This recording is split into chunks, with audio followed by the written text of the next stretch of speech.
এই প্রথম আমরা 1800 ফুট উপর থেকে নিজের চোখে সূর্যোদয় দেখছি। ও হলো গিয়া সাজে করে একটা ভিউ ফজর নামাজ পড়ার পরে। এই হচ্ছে সাজেকের সেই হেলিপ্যাড, সাজেক 0 পয়েন্ট।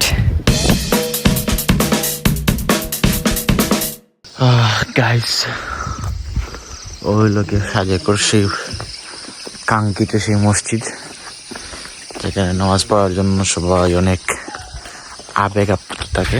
আর নামাজ পড়ার পরে একটা ভিউ দেখেন, জাস্ট অসাম। মানে সাজেক যে মেঘের রাজ্য, সেটা আপনি এখানে না আসার আগ পর্যন্ত বুঝতে পারবেন না।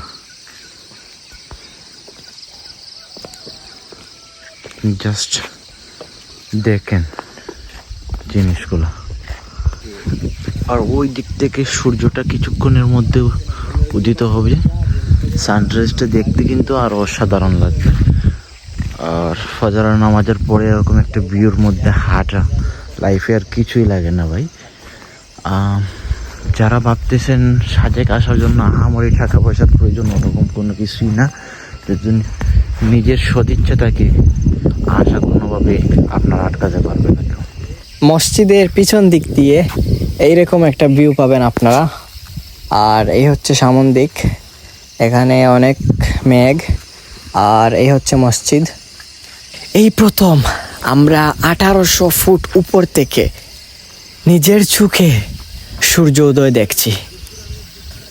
আলহামদুলিল্লাহ, আলহামদুলিল্লাহ, আলহামদুলিল্লাহ গাইস, কি বলবো, বলার বাহিরে। ও হলো গিয়া সাজে করে একটা ভিউ ফজর নামাজ পড়ার পরে। এই ভিউটা দেখার লাগি মনে হয় পর্যটক হলো খুবই ভিড় থাকে, বাট আমরা সপ্তাহের মাঝখানে হওয়ার কারণে পর্যটক তেমন একটা নাই। আর যার ধরনের কোনো মানুষও নাই, জাস্ট আমরা আছি। আর সানরাইজটা দেখতে থেকে কিন্তু অসাম লাগে। লাইফে এরকম যদি একটা ভিউ দেখা যায় না ভাই, আর কোনটা লাগে না লাইফে। জাস্ট কুছ ভি নেই চাইয়ে ইসকে আলাওয়া। আমরা এখন মসজিদ থেকে নেমে যাচ্ছি। আর সূর্য থাকতে থাকতে আমাদের হেলিপ্যাডে যেতে হবে, তা না হলে আমরা সুন্দর এই ভিউটা দেখতে পারবো না। সো গাইস, এই হচ্ছে সাজেকের সেই হেলিপ্যাড, যেখান থেকে আমরা আগে ভিডিওতে দেখতাম কত সুন্দর সুন্দর ভিউ। গাইস, এখন জীবনের প্রথম এই হেলিপ্যাডে যাব। আর এখানে লেখা আছে সীমান্তের অতন্দ্র প্রহরী। এই দেখেন গাইস ভিউ, আল্লাহ, মানে কি শুক্রিয়া আদায় করব, মানে বলার বাহিরে। মেঘ, সূর্য,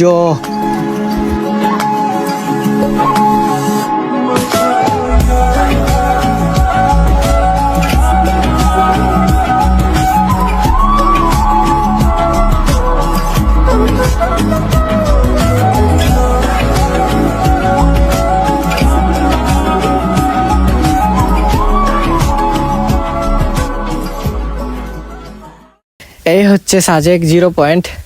সো এখানে আমরা ফটোশুট করব, দেন আমরা সকালের নাস্তা করতে যাব।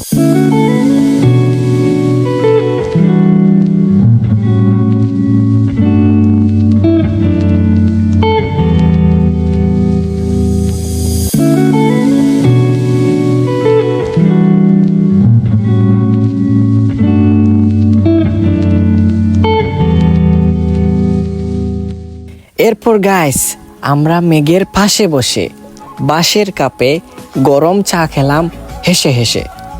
তারপর আমরা আই লাভ সাজেকে গেলাম, সেখানে গিয়ে আরও ফটোশ্যুট নিলাম। সো এই ছিল সাজেক ব্লগ সিরিজের 4th এপিসোড। কেমন লাগলো অবশ্যই কমেন্টে জানাবেন। সো দেখা হচ্ছে 5ম এপিসোডে। সবাই ভালো থাকবেন, সুস্থ থাকবেন। আসসালামু আলাইকুম ওয়া রাহমাতুল্লাহি ওয়া বারাকাতুহু।